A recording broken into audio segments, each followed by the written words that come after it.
राम राम मेरे प्यारे भाइयों, राधे राधे। और आप सब कैसे हो? आशा में आप सब संग मस्त होंगे, अच्छे होंगे भाई। हैप्पी होली सभी भाइयों को, हैप्पी होली बोलो। हैप्पी होली। आ जाओ भाई, तुम भी आ जाओ। तो भाई ये शिवा है, और शिवा एक गाड़ी लाया है। इससे पहले दूसरे किसी की चलाता था, बड़ी मेहनत करने के बाद। कितना साल चला दूसरी गाड़ी?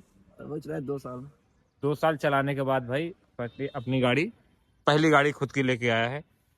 और ये मारुति की स्विफ्ट डिजायर टूर मॉडल है, 3 सिलेंडर वाली। हालांकि इससे पहले ये टाटा का ब्रांड चलाता था, मारुति का भी चलाया 2 सालों में, लगभग सभी ब्रांड चलाए। तो भाई आज जानेंगे कि ये मारुति का ही ब्रांड क्यों लाया। हालांकि इसने लगभग सभी गाड़ियां चलाई हैं, और मिनी भी चलाई है। ये सीवी चलाई नहीं चलाई? हाँ चलाई, ये सीवी भी चलाई है, लेकिन प्राइम कैटेगरी की गाड़ी लाया और डिजायर ही लाया है, जबकि इसमें पिकअप वगैरह की थोड़ी बहुत प्रॉब्लम रही थी। तो ये सारी जानकारी इससे करेंगे, और कितना मेहनत करता है, क्या बचत है, और इसको कितने रुपए गाड़ी पड़ेगी वो भी जानकारी करेंगे। इसको टीडीएस वगैरह में छूट मिली थी नहीं मिली थी, और जीपीएस पैनिक बटन का तब सिस्टम था कि नहीं था, कितना पहले लाया था, बात करते हैं। तो शिवा, आपका स्वागत है हमारे यूट्यूब चैनल पे। हेलो बोलो। हेलो, अपना पूरा एड्रेस बताना। मेरा नाम शिवा पाल है। मैं रहता हूँ शारदा नगर में। शारदा नगर कानपुर के रहने वाले हैं, और वहीं पर एक गाड़ी चलाते हैं। हालांकि इनका गांव शायद कानपुर देहात में आता होगा, तभी ये नंबर देखो भाई यूपी 77 ले रखा है, क्योंकि जहाँ का एड्रेस लगाओगे आधार कार्ड नंबर आपको वहीं का प्रोवाइड होगा। ये आपका गांव कौन सा पड़ता है? वही पड़ता है रसूलाबाद। रसूलाबाद पड़ता है, और रसूलाबाद कानपुर देहात में आता है भाई, इसलिए यूपी 77 मिला है। अगर जो शारदा नगर में रहते हैं वो यहाँ का एड्रेस लगाते हैं, यहाँ का इनका आधार कार्ड होता, तो यूपी 78 मिलता है इनका। राइट। हाँ राइट। कब गाड़ी लाए थे? धनतेरस में। धनतेरस में, मतलब नवंबर में लाए थे। नवंबर 2025 में लाए थे। तब छूट मिली थी नहीं मिली थी? टीडीएस वाली जो है उसमें छूट मिली थी नहीं मिली थी, जो टैक्स लगता है? मिली थी। तब ये गाड़ी कितने की पड़ी थी? 8,20,000 रुपए की ऑन रोड थी। 8,20,000 रुपए में क्या क्या दिया था? जैसे कि 1 साल का बीमा, 0 डेप कैशलेस होता है, 1 साल का रोड टैक्स हो गया, ऑल इंडिया परमिट हो गया। एसेसरीज कितने की दी थी? नहीं दी थी। एसेसरीज एकदम नहीं दी थी। सीट कवर ली थी, सीट कवर नहीं, सीट कवर। अच्छा, सिर्फ सीट कवर लिए थे, इसका 8,000 रुपए प्लस के आते हैं, 8,100 या 8,200 रुपए देते हैं। तो 8,20,000 में इनको ऑन रोड गाड़ी पड़ी थी। तब जीपीएस पैनिक बटन का सिस्टम नहीं होता था भाई, और ना ही वन टाइम वाला टैक्स होता था। राइट। तो भाई 1 साल का रोड टैक्स इनका पेड होके मिला है। और पता है कि अब सरकार ने जो है कुछ नियम में परिवर्तन किए हैं। जैसे कि जीपीएस पैनिक बटन हो गया, हम लोग गाड़ी किसी गाड़ी में, पुरानी गाड़ियों में नहीं लगा है, लेकिन आने वाले समय में वो भी कंपलसरी करेंगे, और सभी गाड़ियों में करेंगे। हो सकता है अगली बार जब हम लोग फिटनेस कराने जाएंगे तो पैनिक बटन लगवा के ही जाना पड़े, उसके बगैर हम लोगों का जो है जो फिटनेस नहीं होगा भाई, ना ही गाड़ी ट्रांसफर होगी। संभवतः बता रहे हैं, अभी ये नियम लागू नहीं हुआ है। और अगली बार जब टैक्स जमा करोगे नवंबर में, तो भाई आपको जो है वन टाइम का ही जमा करना पड़ेगा। अब जैसे नवंबर में गाड़ी ली थी, तो अक्टूबर में तुम्हारा खत्म हो रहा होगा। कितनी तारीख को? 16 तारीख को। नहीं, आपको पता नहीं, महीने के लास्ट में खत्म हो रहा होगा, अक्टूबर के। हाँ लास्ट में होगा, पता नहीं ना मुझे। अच्छा, इन्होंने जानकारी नहीं की, महीने के लास्ट में ही खत्म होता है। और एक बात बता दें कि जिन लोगों ने रोड टैक्स नहीं जमा किया था, इंतजार कर रहे थे कि भाई सरकार कोई ना कोई अपडेट देगी, तो भाई 28 मार्च को जिन लोगों ने नहीं जमा किया, उनका टूट गया, लेट हो गया, तो भाई उनमें फिर पेनल्टी बढ़ा दी उन लोगों ने। फीस जो है थोड़ा सा ज्यादा बढ़ा दिया, 2-3 हजार रुपए। तो आप लोग टाइम से अपना पेपर वगैरह पूरा किया करें। तो ये बताओ, 8,20,000 की नोट पड़ी थी, कितने पहले बुक कराई थी, कहाँ से गाड़ी उठाई थी? महीना पहले। 1 महीना पहले। 1 महीना पहले फाइनेंस नहीं हो पाया था इसलिए ज्यादा समय लगा, या गाड़ी ही 1 महीना लेट आई थी? गाड़ी लेट आई थी। अच्छा अच्छा अच्छा, एडवांस बुकिंग चल रही थी भाई, तो 1 महीने का वेटिंग पीरियड था, तो 1 महीने बाद ही इनको गाड़ी मिल पाई थी। तो ये बताओ, इस पे डाउन पेमेंट कितना किया, लोन कितना कराया, कुछ जानकारी है? कौन से बैंक से कराया? महिंद्रा बैंक से कराया था। अच्छा, महिंद्रा एंड महिंद्रा, या Mahindra AIG? Mahindra and Mahindra finance हुआ है। महिंद्रा में भी 2 कैटेगरी होती है। हाँ वो अलग होती है, महिंद्रा एंड महिंद्रा ही से हुआ है। अच्छा, महिंद्रा एंड महिंद्रा। कितना डाउन पेमेंट किया था? 3,70,000। भाई डाउन पेमेंट काफी किया था। ये आप अपनी मर्जी से इतना ज्यादा डाउन पेमेंट किए थे, या आपका सिविल अच्छा नहीं था, तो फाइनेंसर बोला था कि इतना तो डाउन पेमेंट करना ही पापा की पड़ेगा? खुशखबरी से। अपनी मर्जी से। अपनी मर्जी से, अच्छी बात है। आपके पास अगर जो पैसा है, तो भाई ज्यादा से ज्यादा डाउन पेमेंट करो, और उसका ब्याज भी कम पड़ेगा अगर आपने लोन अमाउंट कम लिया है तो। फायदा हमारा ही है, घर में पैसे रखने से कोई फायदा नहीं है। बस हाँ, 1,50,000 रुपये अपना जो है बैकअप के लिए बना के रखो, ताकि गाड़ी की अगर गाड़ी की ईएमआई नहीं पहुंचा पा रहे हैं, किसी कारण गाड़ी नहीं चला पा रहे हैं या मार्केट में काम नहीं है, तो ईएमआई हम लोग आसानी जमा कर सके। या भगवान न करे कहीं कोई ऊंच नीच बात हो गई, लड़ बिड़ा गई, महीना 15 दिन वर्कशॉप में भी पड़ी है, तो कोई दिक्कत नहीं, अपना घर से ईएमआई हम जमा कर सकते हैं। तो थोड़ा सा बैकअप आप लोग लेके चलिएगा। तो 3,70,000 जमा किया है। लोन अमाउंट क्या था, कितने का लोन कराया था आपने, है कोई जानकारी? 4.5 का। हाँ 4.5 के आसपास। 4.5 का लोन कराया था। तो महिंद्रा एंड महिंद्रा ने में भाई आपका ब्याज दर क्या लगाया है? 12, 13, 14 कितना परसेंट लगाया है, कुछ बताया? 9%। 9% लगाया था। 9% भाई नहीं हो सकता है, 12 प्लस ही होगा। खैर कोई बात नहीं, वैसे भी प्राइवेट बैंक वाले झूठ बोल के बोल देते हैं भाई, क्योंकि आप कैलकुलेशन करोगे नहीं, कैलकुलेशन करोगे तो 12-13% से नीचे आएगा नहीं। 12, 13, 14, 15% तक ये लोग भाई लगा देते हैं जब सिविल हमारा अच्छा नहीं होता है। तो अच्छा ये बताओ कितने साल का लोन अमाउंट लिया आपने? 3 साल, 4 साल का। 4 साल में आप 4.5 लाख रुपए का ब्याज कितना दे दो, कभी जोड़ घटाना किया है, अंदाजा लगाया है? 1,30,000। 1,30,000 भाई, जहाँ तक ज्यादा ब्याज होगा 1,30,000 नहीं होगा। 4.5 लाख रुपए आपने लोन अमाउंट लिया है और 4 साल में जमा कर रहे हो। कभी बैठ के प्रति किस्त बस कितनी किस्तें आपको जमा करना, गुणा करके देखना, फिर आपने मूलधन जो बैंक से लिया था वो माइनस करके देखना, आपका ब्याज निकल के आ जाएगा। लाख 1.25 लाख रुपए नहीं होगा, शायद ज्यादा होगा, और होगा तो अच्छी बात है, ठीक है। अगर जो 1 लाख रुपए 1.25 लाख रुपए देने के बाद आपको 4 लाख के लिए लोन मिल रहा है, 4 साल के लिए 4.5 लाख रुपए अमाउंट मिल रहा है, तो कहीं ना कहीं अच्छी बात है। अब ये बताओ, पहले दूसरे गाड़ी चलाते थे तब महीने में कितना बचा लेते थे? 15-16 हजार। 15-16 बता दे भाई। कोई टैक्सी लाइन में कोई फिक्स अमाउंट नहीं होता है, कभी 10-15 भी बचते हैं, कभी 20 भी बच जाते हैं, कभी 5 भी बचते हैं, हाँ, ऐसा होता है। लेकिन 15,000 रुपए एक रेशियो मान के चल रहे हैं मान लीजिए कि महीने का 15,000 रुपए ड्राइवरी में भर के आप बचा लेते थे। और उसमें रात और दिन भाई कुछ भी नहीं देखता था। जब दूसरे की भी गाड़ी चलाता था तब भी हम देखते थे कि रात दिन मिला ही करता था, ये रात में हो तब भी मिल जाता था, दिन में हो तब भी मिल जाता था। मेहनत में कोई कमी नहीं थी, और वैसी ही मेहनत अपनी गाड़ी में भी कर रहा है। अब अपनी गाड़ी में कितना बच रहा है ये बताओ? एमआई और सीएनजी और गाड़ी का जो मेंटेनेंस होता है, सर्विस वगैरह, ये सब निकाल दिया जाए तो महीने में कितना बचा रहा है? 20-22 ज्यादा फर्क नहीं पड़ा, 20-22 हजार अपनी गाड़ी में बच रहा है। पेपर खर्चा निकालते हो नहीं निकालते? क्योंकि 1 साल बाद, अभी 1 साल जब पूरा हो जाएगा नवंबर में, तो आपको बीमा 25,000 कराना पड़ेगा।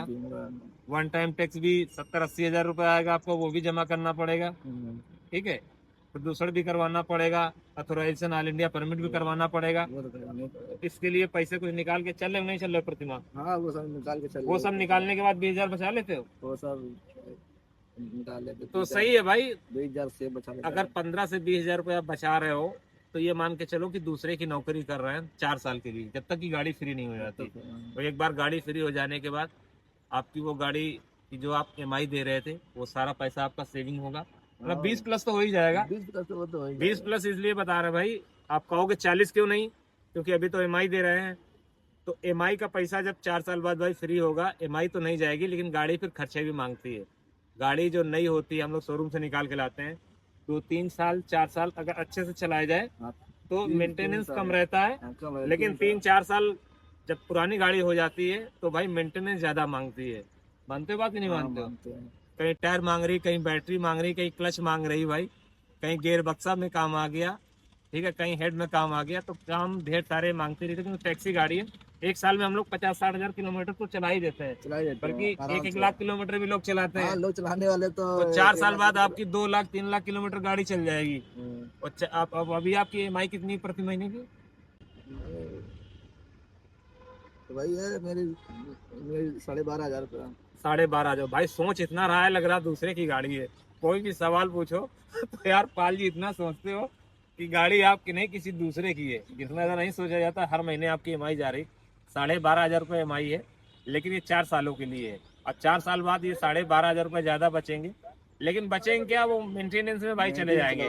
4 साल बाद गाड़ी मेंटेनेंस ज्यादा मांगती है और आपको पैसे कहीं ना कहीं लगाने पड़ेंगे। आओ गोविंद भाई, ये भाई अपना 2 साल मेहनत करके अपनी गाड़ी लाए हैं पाल साहब, तो इन्हीं का हम जो है रिव्यू ले रहे हैं, एक्सपीरियंस शेयर कर रहे हैं अपना ये। तो अच्छा ये बताओ, गाड़ी आपने ढेर सारी चलाई थी, एसयूवी भी चलाई है, मिनी भी चलाई है, सेडान भी चलाई है, आप सेडान कैटेगरी की तरफ क्यों गए? एवरेज बढ़ गया है भाई एवरेज तो वैगन आर का भी बढ़िया है, अर्टिगा कौन सा बढ़िया, क्यों कौन सा खराब है? वो भी 25 प्लस का निकाल ही देती है। हमारे साहब तो उसका एवरेज सही हमको दिखा। हर जगह ये adjust हो कोई जाती रीजन नहीं है। होता, मैं बताता हूँ। एक्सपीरियंस जरूर है लेकिन थोड़ा सा अनुभव किया करो। सेडान गाड़ी जो है बुकिंग थोड़ी ज्यादा आती है और कैटेगरी 2 मिल जाती है। हालांकि वैगन आर पे भी बुकिंग खूब आती है और अर्टिका पे तो 3 कैटेगरी मिल जाती है, लेकिन अर्टिका क्या है 4 लाख रुपए आप ज्यादा पे करोगे तब मिलेगी। वैगन आर से मात्र 1 से 1.5 लाख रुपए आप ज्यादा पे करोगे। अगर वैगन आर 6, 6.5, 7 लाख की अनलोड आ रही है तो ये गाड़ी 8, 8.5, अब मान लो 9 तक की पड़ जाएगी वन टाइम। मतलब वैगन आर से 1.5 लाख महंगी है और अर्टिका से लगभग 4 लाख रुपए सस्ती है। इसलिए आदमी बीच का मॉडल पसंद करता है, क्योंकि इसमें 2 कैटेगरी प्राइम और मिनी दोनों की बुकिंग इस पे आएगी, इसलिए आदमी इसको ज्यादा पसंद करता है। ये तो हो गई प्राइम कैटेगरी की बात। आपने डिजायर ही क्यों ली, अब ये बताओ? क्योंकि डिजायर के अलावा आपके पास कई सारे ऑप्शन थे। होंडा में जाते तो अमेज मिल जाता, हुंडई में जाते तो औरा मिल जाती, ठीक है ना, और टाटा में जाते तो टियागो मिल जाती। गोविंद भाई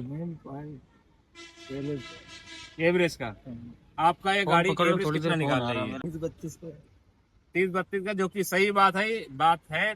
3 सिलेंडर होने के कारण इस गाड़ी का माइलेज ज्यादा है, 30 प्लस है, ये तो हम भी अनुभव करते हैं। और अच्छे से चलाओगे तो भाई 32, 33, 34 तक का माइलेज ये निकाल देती आराम से। और इसका मेंटेनेंस की बात करें भाई तो बहुत ही लो मेंटेनेंस है। 2-2.5 हजार रुपए, 3 हजार रुपए में आप सर्विस कंपनी में करा सकते हो। सही बात है, नहीं सही बात है? सर्विस हो जाती और इतने में भाई किसी की सर्विस नहीं होगी। हुंडई का तो 5-6 हजार जैसे डबल पड़ता है, तो मारुति कहीं ना कहीं सर्विस के मामले में और रीसेल वैल्यू के मामले में बेटर है। यही सब सोच के तब आप डिजायर की तरफ गए हो। गाड़ी चलाने उलाने में कैसी, जैसे माइलेज तुमने बताया 30-32 का आराम से निकालती है, वैसे ही पिकअप के मामले में बताओ, पिकअप कैसा है इसका? पिकअप थोड़ा स्लो कम है भाई, क्योंकि टाटा जेस्ट भी चलाए हैं और 4 सिलेंडर वाली और भी कई सारी गाड़ियां चलाए हो। पिकअप के मामले में कम है, एवरेज के मामले में बढ़िया है। इस गाड़ी को अभी तक कितना रन कर दिए हो, कितना चला डाले हो? नवंबर में लाए थे, मतलब 2-4 महीने हुए हैं। 27,000-28,000 में गाड़ी में कुछ नहीं होता। लाख खड़ किलोमीटर चलने के बाद फिर इनसे पूछेंगे कि क्लच में काम आया कि नहीं आया, गियर बक्से में काम आया कि नहीं आया, या गाड़ी में और सारा काम कुछ आया कि नहीं। हालांकि 1 लाख किलोमीटर में होता नहीं कुछ गोविंद भाई, है ना। आराम से आप चला सकते हो 1 लाख किलोमीटर, तो आराम से चलाया जा सकता है। और बकाया आपके चलाने के हिसाब से अगर क्लच ज्यादा यूज करते हो तो हो सकता है 60-70 हजार में एक क्लच बोल जाए, नहीं तो 1 लाख किलोमीटर आराम से चलाया जा सकता है। आराम चलाए। बकाया डिस्क पैड वगैरह भी कुछ चेंज नहीं किए होंगे? चेंज किए हैं? अभी कुछ नहीं चेंज हुआ। कंपनी में सर्विस करा रहे हो या अंदर बाहर सब सिस्टम चलता है? जिससे हम लोग ज्यादातर बस भाई चल रही है। हम लोग भी भाई क्या करते हैं, कुछ सर्विस बाहर कराते हैं, कुछ सर्विस कंपनी में कराते हैं, जो कि हम लोग अपने सिस्टम के हिसाब से चल कराते रहते हैं। तो वो तो खैर अलग की बात है। इस गाड़ी में स्टैंडर्ड वारंटी वगैरह कुछ ली थी या वो भी सब कुछ हटा दी तुमने? स्टैंडर्ड वारंटी ली थी और सीसीपी दोनों चीजें ली थी। इंजन प्रोटेक्टर भी है भाई, और 60,000 किलोमीटर की इसकी स्टैंडर्ड वारंटी। मतलब 1 लाख किलोमीटर तो कंपनी देती है मारुति, और 60,000 किलोमीटर और 2 साल का समय, और आपने 3 साल का समय बढ़वा लिया, 6 साल हो गया। 1,60,000 किलोमीटर की आपको स्टैंडर्ड वारंटी मिल गई। तो ये कहीं ना कहीं फायदेमंद है। कितना रुपए एक्स्ट्रा पे करना पड़ा था? अगर ये ना लेते तो तुम्हारे 20-30 हजार रुपए तो बच जाते, 20-25 हजार। हाँ 20-25 हजार रुपए आराम से बच जाते हैं। तो ये लेना आपने क्यों सही समझा, ये बताओ भाई? इसलिए क्योंकि टैक्सी गाड़ी है। हम लोग 1 साल में लगभग 50,000 किलोमीटर चलाते हैं, और 1 लाख किलोमीटर और 3 साल का समय कंपनी देती है, और 1 लाख किलोमीटर तो हम लोग साल से 1.5 साल या 2 साल बहुत ज्यादा चला लेते हैं। तो टैक्सी गाड़ी में भाई हमारे हिसाब से तो अगर आप ज्यादा चलाते हो, टैक्सी गाड़ी का ज्यादा यूज है, किलोमीटर आपकी ज्यादा चलती है, तो स्टैंडर्ड वारंटी लेना कहीं ना कहीं फायदेमंद है। आपने सीसीपी क्यों लिया, इंजन प्रोटेक्टर? नहीं अनुभव बता दें भाई, जिनका घर खाले में हो या जहाँ पानी होने की दिक्कत हो, मान लो गाड़ी खड़ी कर दिए, पानी नहीं भर जाए, तो सीसीपी तब काम आती है। अगर इंजन पानी की वजह से खराब हुआ है आपका, तो वो कवर रहता है। मतलब आपको जो है बीमा के तहत या फिर स्टैंडर्ड वारंटी के तहत आपका वो इंजन बना के रिपेयर करके वो देंगे। इसलिए हम लोग इंजन प्रोटेक्टर या सीसीपी ऐड कराते हैं, और उसका 4 से 5 हजार या 6 हजार रुपए हम लोगों से चार्ज किया जाता है, जो कि 6 साल के लिए हमारी गाड़ी सेफ हो जाती है। अगर पानी जाने के कारण इंजन हमारा डैमेज होता है, खराब होता है, इंजन बैठ जाता है इंजन, तो वो लोग रिपेयर करके हमको इंजन देंगे। तो अगर जो आपकी गाड़ी नॉर्मल चलती रहती है, प्लेन जगह में रहते हो, पानी उनी का डर नहीं रहता, तो ये पैसे आप बचा सकते हो। नहीं तो आराम से 5-6 साल और 2-3 लाख किलोमीटर तो कुछ बोलना नहीं पड़ता इस गाड़ी में। आप चाहो तो ये पैसे अपने सेविंग भी कर सकते हो, वो आपकी अपनी मर्जी के हिसाब से। और कुछ जगहों पे कंपनियों की मर्जी के हिसाब से, क्योंकि कंपलसरी कर देती हैं, उनकी गाड़ी की डिमांड जब ज्यादा होती है, स्टॉक में गाड़ियां नहीं होती हैं, तो एसेसरीज हो गया, स्टैंडर्ड वारंटी हो गया, सीसीपी हो गया, ये सारी चीजें वो कंपलसरी कर देते हैं, फिर आपको लेने ही पड़ेगा और आपके पास ऑप्शन कोई नहीं रहेगा। नहीं कोई रहेगा, लेना ही पड़ेगी फिर आपको। आप मेहनत कितना घंटा करते हो इस गाड़ी को, कितने घंटे चलाते हो, कुछ बता सकते हो? 15-16 घंटे। 15-16 घंटे भाई बहुत होता है। अगर आप 10 से 12 घंटे भी चला रहे हो तो आपकी EMI वगैरह निकल आएगी और 10-15 हज़ार रुपये आप बचा भी सकते हो, जो किसी की प्राइवेट लोग नौकरी करते हैं। बहुत ज़्यादा तो खैर उम्मीद मत लेके आइए, क्योंकि कंपटीशन बहुत ज़्यादा हो गया। होली का दिन है और गाड़ियाँ गोविंद दिखा देना भाई, कम से कम 20 से 30 गाड़ियाँ, ये सभी की सारी कमर्शियल हैं और ज़्यादातर अपने कानपुर की है। इसमें 90% गाड़ियाँ भाई हमारे कानपुर की हैं, 10% गाड़ियाँ अदर दूसरी जगह की होंगी। नहीं तो 15 से 20 गाड़ियाँ यहाँ अभी त्योहार के दिन यहाँ अंदर खड़ी हैं। और एयरपोर्ट के आसपास देखा जाए तो कम से कम भाई 100 से 150 गाड़ियाँ खड़ी होंगी। क्यों गोविंद? इससे कम नहीं होंगी भाई, इससे ज्यादा ही होंगी, क्योंकि बेरोजगारी इतनी बढ़ गई है भाई कि आज त्योहार के दिन भी लोग गाड़ी चला रहे हैं। दूसरे की बात क्यों करें यार, हम खुद चला रहे हैं। हम तो त्योहार हो या ना हो, एक चक्कर मार के ही दूसरा अपना काम करते हैं। चलाते हैं ना, त्योहार हो या ना, अपना काम, अपनी ड्यूटी पूरी की जाती है और उसके बाद त्योहार भी मनाएंगे। त्योहार मनाएंगे। तो ये भाई रहा अपने पाल जी का एक्सपीरियंस। तो इनको अभी फ्री करते हैं, वीडियो बहुत ज्यादा लंबा हो जाएगा। मिलेंगे किसी नेक्स्ट वीडियो, तो सभी भाइयों को राम राम, जय हिंद, जय भारत।